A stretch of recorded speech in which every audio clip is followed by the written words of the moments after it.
Sir ಉತ್ತರ ಕರ್ನಾಟಕದಲ್ಲಿ ಹಾಗಾದ್ರೆ ನಿಮ್ಮ ಪ್ರಕಾರ ಒಂದು ಎಷ್ಟು ನಾಟಕ ಮಂಡಳಿಗಳು ಇರಬಹುದು ಅನ್ಸುತ್ತೆ ಸರ್? ಸರ್ ಅಂದ್ರೆ ತುಂಬಾ ಪಾಪ್ಯುಲರ್ ಇರುವಂತದ್ದು. ಸರ್ಕಾರಕ್ಕೆ ಮೋಸ ಮಾಡಕ್ಕಂತೇಳಿ ಒಂದು 25 ಕಂಪನಿಗಳು ಸರ್ಕಾರಕ್ಕೆ ಮೋಸ ಮಾಡ್ಬೇಕಂತ. ಬಟ್ ನ್ಯಾಯವಾಗಿ ಸರ್ಕಾರದ ಏನು ಮೋಸ ಇಲ್ಲ ಅಂತೇಳಿ ಕರೆಕ್ಟಾಗಿ ಕಂಪನಿ ನಡೀತಾ ಇರೋದು ಒಂದು 10 ತಪ್ಪಿದ್ರೆ 11 ಸರ್.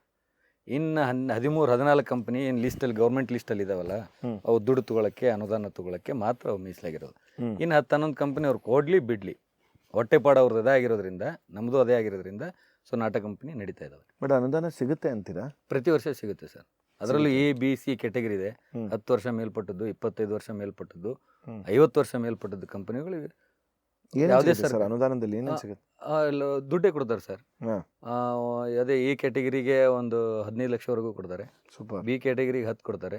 C ಕ್ಯಾಟಗರಿಗೆ 5-6 ಲೈಕಿಂಗ್ ಕೊಡ್ತಾರೆ. ಅಂದ್ರೆ ಆ ಖರ್ಚು ವೆಚ್ಚಗಳಿಗೋಸ್ಕರ ನೋಡ್ಕೊಂಡು, ಖರ್ಚು ವೆಚ್ಚಗೋಸ್ಕರ ರಂಗಭೂಮಿ ಉಳಿಸ್ತಾ ಇದ್ದಾರೋ ಇನ್ಯಾವುದೋ ಒಂದು ಉದ್ದೇಶಕ್ಕೋಸ್ಕರ ಸರ್ ಕೆಲವರು ಅದನ್ನು ತಗೊಂಡು ಸುಮ್ಮನೆ ಅವ್ರ ಖರ್ಚು ಜೀವನ ಮಾಡ್ಕೊಂಡು ಅದಕ್ಕೆ ನಾನು ಹೇಳಿದ್ದು ಮೋಸ ಮಾಡಕ್ಕಂತಾನೆ ಒಂದಿಷ್ಟು ಕಂಪನಿಗಳಿದಾವು. ಅವರು ಗೌರ್ಮೆಂಟ್ ಏನು ಕೇಳುತ್ತೆ, ಪೇಪರ್ಸ್ ಕೇಳುತ್ತೆ. ಆ ಪೇಪರ್ ಸಬ್ಮಿಟ್ ಮಾಡಿದ್ರೆ ಆ ದುಡ್ಡನ್ನು ಎತ್ಕೊಂಡು ಇವತ್ತಿಗೂ ಮಜಾ ಮಾಡ್ತಾ ಇದ್ದಾರೆ. ಬಟ್ ಅದನ್ನು ಇದನ್ನ ಮಾಡೋದು ಕ್ರಾಸ್ ವೆರಿಫಿಕೇಶನ್ ಮಾಡೋದಿಲ್ಲ ಸರ್? ಅಂದ್ರೆ ಒಂಥರ ಈ ಥರ ಆಗ್ತಿದೆಯಾ ಕರೆಕ್ಟಾಗಿ?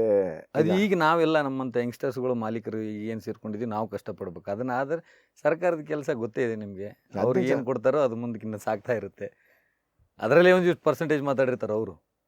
ಲೈಕ್ ನಿನ್ನ ಕಂಪ್ನಿಗೆ 15 ಲಕ್ಷ ಬರ್ತಾ ಇದೆಯಲ್ಲ, ನಿಂದು ಏನೇ ಇರಲಿ ನಾನು ಕ್ರಾಸ್ ಚೆಕ್ ಮಾಡಕ್ಕೆ ಬಂದೀನಿ, ಎಲ್ಲ ಮಾಡಿಕೊಡ್ತೀನಿ, ಹಿಂಗೆ 15ರಾಗ ನಂಗೆ ಒಂದು 2 ಕೊಡು 3 ಕೊಡು, ಲೈಕ್ ಪರ್ಸೆಂಟೇಜ್ ಎಲ್ಲ ಕಡೆ ಪರ್ಸೆಂಟೇಜ್. ಅದರಲ್ಲೂ ಪರ್ಸೆಂಟೇಜ್ ನಾವು ನಡೆಸೋರು ನಾವು ಯಾರಿಗೂ ಪರ್ಸೆಂಟೇಜ್ ಕೊಡಲ್ಲ. ನಮ್ದೇನು ಇಲ್ಲೀಗಲ್ ಇದ್ರೆ ಕೊಡ್ಬೇಡ ಹೋಗಪ್ಪ, ಲೀಗಲ್ ಇದೆಯಾ ನೋಡ್ಕೊ, ಚೆಕ್ ಮಾಡು, ಕೊಡು. ಎಷ್ಟೋ ಸಲ ನಮ್ಮ ತಂದೆಯವರು ಇರುವಾಗ ಜಗಳ ಆಗೋಗಿದೆ ಈ ವಿಷಯವಾಗಿ. ಎಷ್ಟೋ ಸಲ ಬೇಡ ಹೋಗೋಣ ಅಕ್ಕ, ನಿಮ್ದು ಯಾವುದು ದುಡ್ಡ ಬೇಡ ಅಂತೇಳಿ ಬಿಟ್ಟೋಗಾರ. ಮತ್ತು ಸರ್ಕಾರನೇ ಒಳ್ಳೆ ಅನುದಾನ ಅಂತೇಳಿ ಹಾಕಿದೆ ಬ್ಯಾಂಕಿಗೆ. ಆದರ ಮನುಷ್ಯ ಆತ. ಸರ್ ಅದು ಮೊದಲನೇ ನಾಟಕ ಅಂದರೆ ಅದು ಅಷ್ಟು ನಂಗೆ ನೆನಪಿಲ್ಲ ಸರ್. ಪೌರಾಣಿಕ ಮಾಡ್ತಿದ್ರು ಸಣ್ಣ ಪುಟ್ಟ ಪಾತ್ರಗಳು, ಅವೆಲ್ಲ ಏನು ಪೌರಾಣಿಕ ಮುಂಚೆ ಜಾಸ್ತಿ ಇರ್ತಿದ್ವು. ಅದ್ರಾಗೆಲ್ಲ ಮಗ ಬಟ್ ಒಂಥರ ತುಂಬಾ ಜಾಸ್ತಿ ಬೆಳಕಿಗೆ ಬಂದಿದ್ದು ಅಂದ್ರೆ ಕಲಿಯುಗದ ಕುಡುಕ ಅಂತಾನೆ. ಸೊಸೆ ಹಾಕಿದ ಸವಾಲ್, ಸೊಸೆ ಹಾಕಿದ ಸವಾಲ್ ಅದು ಬಿಟ್ಟರೆ ಕಲಿಯೋದು ಕುಡುಕ. ಇದು ಬೇರೆ ಕಂಪನಿಯಲ್ಲಿ ವರ್ಕ್ ಮಾಡಿದ್ದು. ನಮ್ಮ ಕಂಪ್ನಿಗೆ ಬಂದಮೇಲೆ ಮಾನವಂತರ ಮನೆತನ, ಮುತ್ತೈದಿನಿ, ಮತ್ತೊಮ್ಮೆ ಬಾ, ಹೆಣ್ಣು ಹೆತ್ತವಳು, ಹದ್ದು ಮೀರಿದ ಹೆಣ್ಣು, ಹಿಂಗೆಲ್ಲ ಅವ್ರದ್ದೊಂಥರ ಫ್ಯಾಮಿಲಿ ಟೈಟಲ್ ಇರ್ತಿತ್ತು. ಸಿಕ್ಕಾಬಿಟ್ಟು ಫೇಮಸ್ ಡ್ರಾಮಾಗಳು ಅವ್ರದ್ದೆಲ್ಲ. ಹೆಂಗಾರ ಬರ್ರಿ ನಕ್ಕೊಂತ ಹೋಗ್ರಿ, ಹೆಂಗಾರು ಬರ್ರಿ ನಕ್ಕೊಂತ ಹೋಗ್ರಿ, ಹೇಗಾದ್ರೂ ಬನ್ನಿ ನಗ್ತಾ ಹೋಗಿ. ಸೂಪರ್ ಅಲ್ಲ ಅಷ್ಟೇ ಟೈಟಲ್ ಅವ್ರದೊಂಥರ ವಿಚಿತ್ರ ಅಲ್ಲ ನೋಡಿ, ಸ್ಟ್ರೈಟ್ ಟು ದ ಪಾಯಿಂಟ್, ಹೆಂಗಾರು ಬಾ ಗುರು ನಕ್ಕೊಂಡು ಹೋಗೋ ಅಷ್ಟೇ. ಅದಂತರೂ ಅದು ಇಷ್ಟೇ ಕ್ರಿಯೇಟ್ ಮಾಡಿರೋ ನಾಟಕ ಸರ್. ಹೆವಿ ಲಕ್ಷಗಟ್ಟಲೆ ಕಲೆಕ್ಷನ್ ತೊಗೊಂಡಿದ್ದು ಅದು ಬಾದಾಮಿ ಬನಶಂಕರಿಯಲ್ಲಿ. ಈ ನಾಟಕಗಳಲ್ಲಿ ಇಷ್ಟಲ್ಲಿ ಯಾವತ್ತೂ ಕೂಡ ನಾಟಕನ ನಾನು ಒಂದು ಬೇರೆ ದೇಶಕ್ಕೆ ತೊಗೊಂಡೋಗ್ಬೇಕು ಅಥವಾ ಬೇರೆ ಅಲ್ಲಿ ನೋಡಬೇಕು, ಅಲ್ಲಿ ಸಿಕ್ಕಾಬಡೆ ಜನ ಈಗ ಉತ್ತರ ಕರ್ನಾಟಕದವರು ಬೇರೆ ಬೇರೆ ಈಗ ಅಮೆರಿಕಾದಲ್ಲೆಲ್ಲ ಹೋಯ್ತು ಸಿಕ್ಕಾಬಡೆ ಇರ್ತಾರೆ. ಯಾವತ್ತೂ ಟ್ರೈ ಮಾಡಲಿಲ್ಲ ಸರ್? ಇಲ್ಲ ಸರ್, ಯಾವತ್ತೂ ಟ್ರೈ ಮಾಡಲಿಲ್ಲ. ಆಮೇಲೆ ಅವ್ರಿಗೊಂದು 2-3 ಸರಿ ಬಂದಿತ್ತು ಆಫರು, USA ಮಲೇಷಿಯಾದಿಂದನೂ ಮೇ ಬಿ. ಬಂದಾಗ ನಮ್ಮ ಆರ್ಟಿಸ್ಟ್ಗಳದ್ದು ಯಾರ್ದು ಪಾಸ್ಪೋರ್ಟೇ ಇರಲ್ವೇ, ಅದು ದೊಡ್ಡ ಸಮಸ್ಯೆ ನಮಗೆ.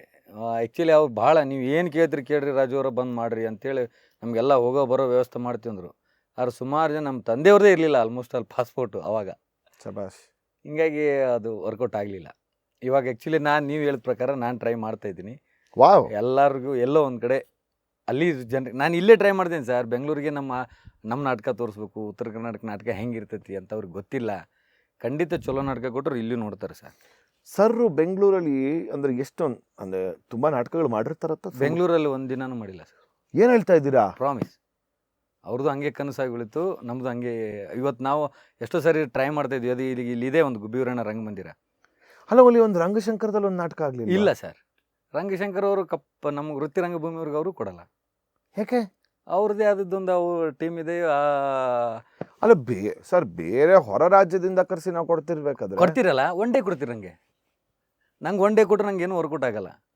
ಬರೋದು ಹೋಗೋದು ನನಗೆ ಕೊಡ್ತೀರಾ, ತಿಂಗ್ಳುಗಟ್ಟಲೆ ಕೊಡ್ರಿ.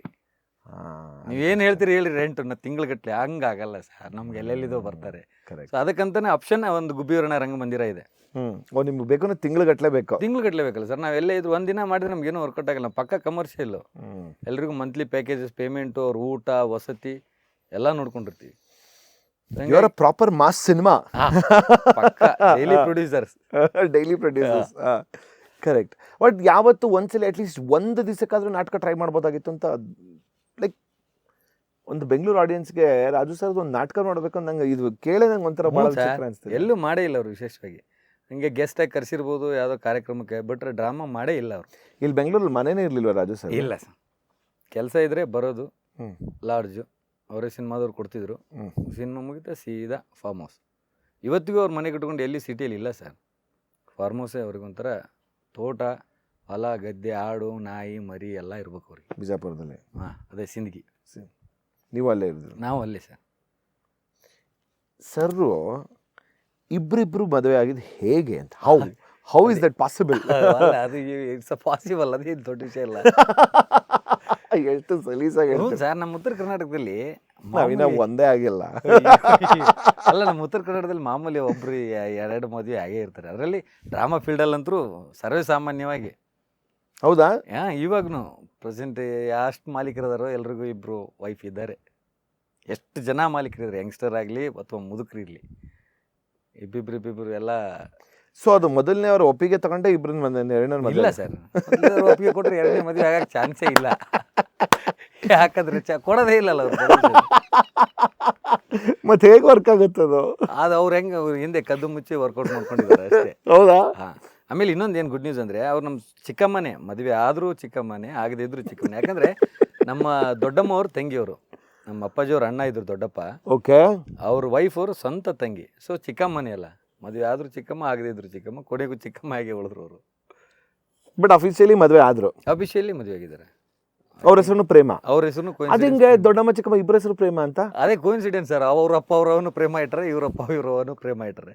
ಈ ರಾಜು ಅನ್ನೋ ಹೆಸರಿಗೆ ಈ ಎರಡು ಪ್ರೇಮ ಬೇಕಾಗಿತ್ತು ಅಂತ. ಓ ಸಾರಿ, ಅವರಿಬ್ರು ರಾಜ್ ಪ್ರೇಮ್ ಅಲ್ಲ, ಅವರಿಬ್ರು ಸ್ವಂತ ಅಕ್ಕ ತಂಗಿಯರಲ್ಲ? ಅಲ್ಲ ಅಲ್ಲ ಅಲ್ಲ, ರಿಲೇಷನ್ ಅಲ್ಲಿ ಅಕ್ಕ ತಂಗಿನೇ. ಹ್ಮ್. ಮದುವೆ ಆಗದಿದ್ರು ರಿಲೇಷನ್ ಅಲ್ಲಿ ಅಕ್ಕ ತಂಗಿನೇ. ಅಂದ್ರೆ ಹೆಂಗೆ ದೊಡ್ಡಪ್ಪ ಚಿಕ್ಕಮ್ಮ ಆ ಥರ ರಿಲೇಷನ್ ಅಲ್ಲಿ. ಹ್ಮ್. ಅಕ್ಕ ತಂಗಿನೇ ಇದ್ರು, ಲೈಫ್ ಟೈಮ್ ಅಕ್ಕ ತಂಗಿನೇ ಮಾಡಿಬಿಟ್ರು ಇವರು. ಸೊ ನೀವು ಮೊದಲನೇ ಹೆಂಡತಿ ಪ್ರೇಮ ಮಗನ? ಹೌದು.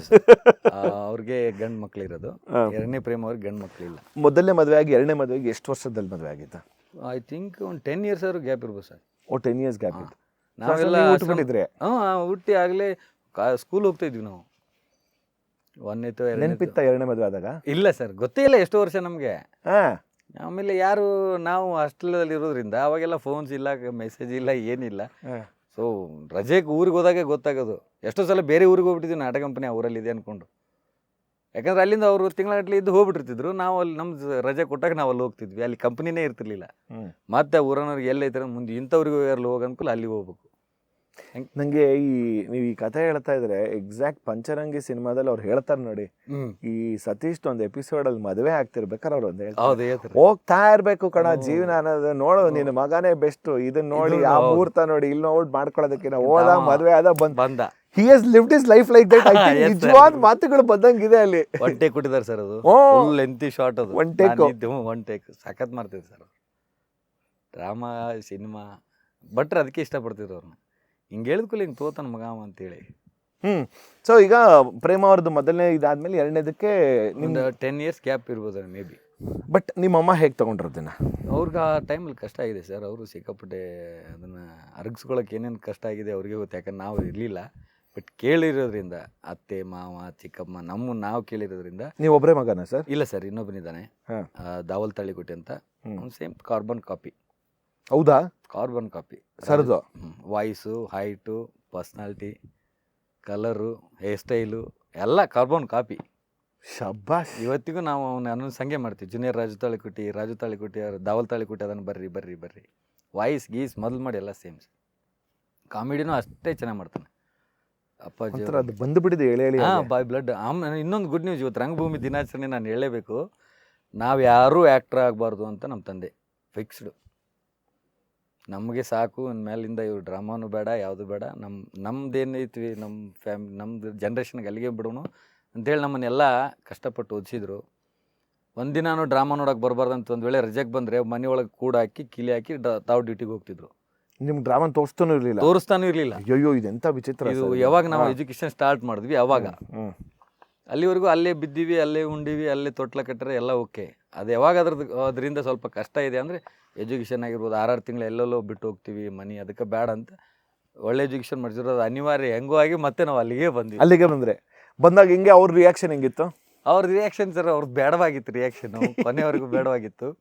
ಆದ್ರೆ ಯಾವಾಗ ನಾವು ಒಳ್ಳೆ ಜನ ನೋಡಿ ನಿಮ್ಮ ಮಗ ಸಖತ್ ಮಾಡ್ತಾನ್ರಿ ಅಂತ ಯಾವಾಗ ಅವ್ರಿಗೆ ಹೇಳಕತ್ರು ಎಲ್ಲ ನಾವು ಜವಾಬ್ದಾರಿ ತಗೊಂಡು ಯಾವಾಗ ಮಾಡಕತ್ವಿ, ಈಸ್ ಹ್ಯಾಪಿ. ಹಬ್ಬ ಪರವಾಗಿಲ್ಲ ಮಾಡ್ತಾ ಇದಾರೆ. ಇವರು ದಾವುಲ್ ಅವ್ರು ನಾಟಕಕ್ಕೆ ಬಂದ್ರು ಅವರು. ಹಾಂ ಅವನು ಸರ್, ಅವನು PU ಸೆಕೆಂಡ್ ಇಯರ್ ಮುಗಿದ ತಕ್ಷಣ ನನಗಿಂತ ಸೀನಿಯರ್ ಅವನು ಆ್ಯಕ್ಚುಲಿ. ನಾ MA ಓದುವರೆಗೂ MA ಮಾಡೋವರೆಗೂ ಕೇಳಕ್ ಬಂದ ನೀವೇನು MA ಓದಿದ್ರಿ ಸರ್? BA BPEd MA ಅದ್ರ ಮಾಡಿ ಅದು ಬರೋಷ್ಟರಲ್ಲಿ ಅವ್ನು ಆಲ್ರೆಡಿ PUC ಸೆಕೆಂಡ್ ಇಯರ್ ಮುಗಿಸಿ ಜಾಯ್ನ್ ಆಗಿದ್ದವನು. ಓ ಅವ್ರು ಅದಕ್ಕೆ ಅವ್ರು ನಿಮ್ಮ ಸೀನಿಯರು? ನಮ್ಮ ಸೀನಿಯರ್ ಅವನು ಆಲ್ರೆಡಿ ಜಾಯ್ನ್ ಆಗಿಬಿಟ್ಟಿದ್ದ ಅವನು. ಅವ್ರದ್ದು ನಾಟಕನ ರಾಜು ಸರ್ ನೋಡಿದಾರ? ಮಗ ಆಕ್ಟ್ ಜೊತೆಲೇ ಮಾಡಿದ್ದಾರೆ. ಜೊತೆ ಕೆಲವೊಂದು ಡ್ರಾಮಾದಲ್ಲಿ ತಂದೆ ಮಗನೇ ಮಾಡಿದ್ದಾರೆ, ಕೆಲವೊಂದು ಡ್ರಾಮಾದಲ್ಲಿ ಹಳೆಯ ಮಗ ಮಾವನ ಪಾತ್ರ ಮಾಡಿದ್ದಾರೆ. ಸೇಮ್ ಹಾಗೆ ಬೇರೆ ಕಾಣಿಸೋರು, ಹಾಗೆ ಬೇರೆ ಕಾಣಿಸೋರು. ಹಿಂಗಾಗಿ ಸಿಕ್ಕಾಪಟ್ಟೆ ಡ್ರಾಮಾ ಮಾಡಿದ್ದಾರೆ ಅವ್ರ ಜೊತೆಗೆ. ಅಂಡ್ ಏನ್ ಹೇಳ್ತಾ ಇದ್ರು ಅವರು ಮಗನ್ ನೋಡ್ಬಿಟ್ಟು?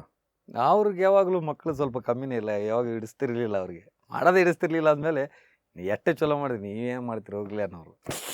ಬಟ್ ಒಳಗಡೆಯಿಂದ ಬ್ಲೆಸ್ ಮಾಡ್ತಿದ್ರು. ಬಟ್ ನಾವು ಒಮ್ಮೆ ಮ್ಯಾಲೆ ಕುಂದ್ರಬಾರ್ದಲ್ಲ, ಹೋಗಿ ಉಪ್ರಿ ಮ್ಯಾಲೆ ಕುಂದ್ಗಿಂತೀವಿ ಅಂತೇಳಿ ನಮ್ಗೆ ಯಾವಾಗಲೂ